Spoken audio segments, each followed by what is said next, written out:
चलिए आइए आज हम लोग उत्तर वैदिक काल में उत्तर वैदिक काल का आर्थिक गतिविधियां देखते हैं। वैदिक काल का चैप्टर चल रहा है इस समय। उत्तर वैदिक काल की आर्थिक गतिविधियां। उत्तर वैदिक काल की आर्थिक गतिविधियां विविधपूर्ण थी। कृषि, पशुचारणता, शिल्प उत्पादन और व्यापार आर्थिक विकास में योगदान देते थे।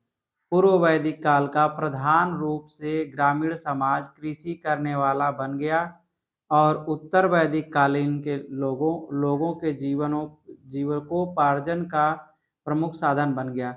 शतपथ ब्राह्मण राजाओं द्वारा आरंभ किए जाने वाली खेती से संबंधित अनुष्ठानों का उल्लेख करता है और यह शासकों द्वारा कृषि को दिए जाने वाले महत्वपूर्ण और बढ़ती जनसंख्या को मदद के लिए कृषि की ओर अग्रसर करने को दर्शाता है।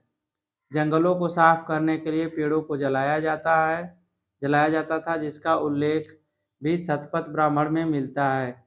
राजा विधेय माधव ने सरस्वती और सदानीरा या गंडक नदियों के बीच जंगलों को जला दिया था। हलों द्वारा खेती की जुताई की जाती थी और उत्तर वैदिक कालीन लोगों का मुख्य व्यवसाय मिश्रित खेती मतलब कृषि के साथ पशुपालन था। मिश्रित खेती का मतलब होता है आपका खेती के साथ साथ पशुपालन। ठीक, आगे देखते हैं उत्तर वैदिक अर्थव्यवस्था के कुछ महत्वपूर्ण पहलू। पहला है आपका भूमि पर उत्तर वैदिक काल में भी सामूहिक अधिकार हक था, जिस पर वंश के बहुत से भागीदारी अधिकार थे, लेकिन इसको संपत्ति के रूप में जाना जाता था और परिवार का ही मुखिया जिसका भूमि पर स्वामित्व था गृहपति कहलाता था। चलिए आगे देखते हैं।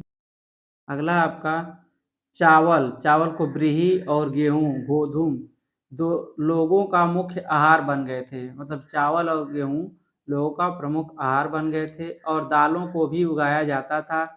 खाद्य उत्पादन की शुरुआत के साथ ही धार्मिक अनुष्ठानों में कृषि उत्पादों की भेंट का चलन भी शुरू हो गया था।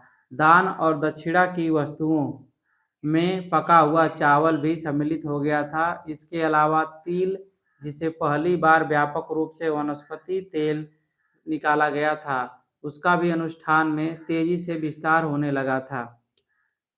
इस काल का समाज ज्यादातर ग्रामीण था। हालांकि इस काल के अंत के दौर में शहरीकरण की शुरुआत हुई। मतलब उत्तर वैदिक काल के अंत में शहरीकरण की शुरुआत का भी पता चला, जैसा कि तैत्तिरीय आरण्यक में शहर के तौर पर नगर का उल्लेख है।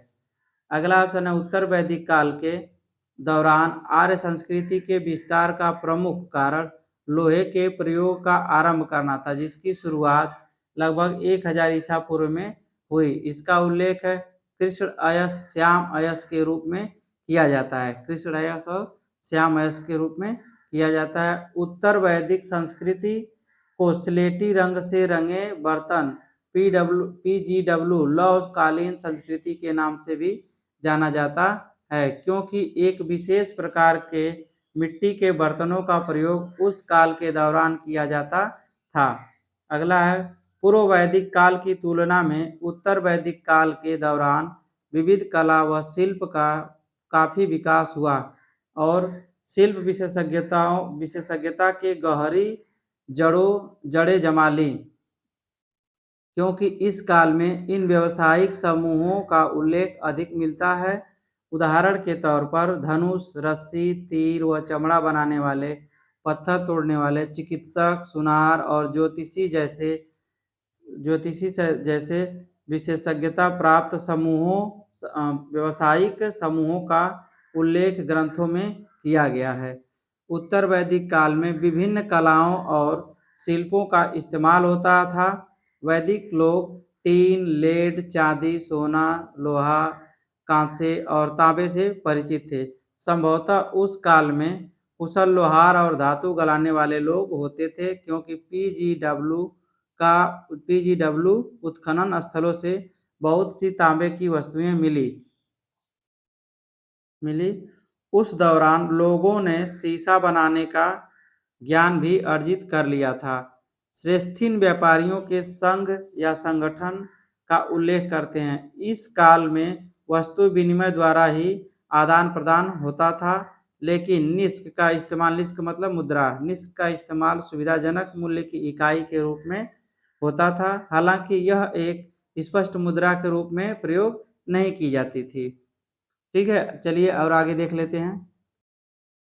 ऋग्वैदिक काल, जिसमें सिर्फ स्वैच्छिक भेंट ही ली जाती थी, उसमें भिन्न उत्तर वैदिक काल में कर संग्रह और भेंट को अनिवार्य बना दिया गया था। यह काम संग्रहित्री करता था। यह ध्यान देना भी उतना ही रोचक है कि उत्तर वैदिक काल में सिर्फ वैश्य ही भेंटदाता प्रतीत होते थे। बैलगाड़ी संभवतः सबसे ज्यादा इस्तेमाल किए जाने वाला आवागमन का साधन थी। उत्तर वैदिक काल लोग 4 प्रकार की मिट्टी के बर्तनों से परिचित थे। चित्रित स्लेटी बर्तन, काले और लाल मिट्टी के बर्तन, काले धारीदार बर्तन, लाल बर्तन।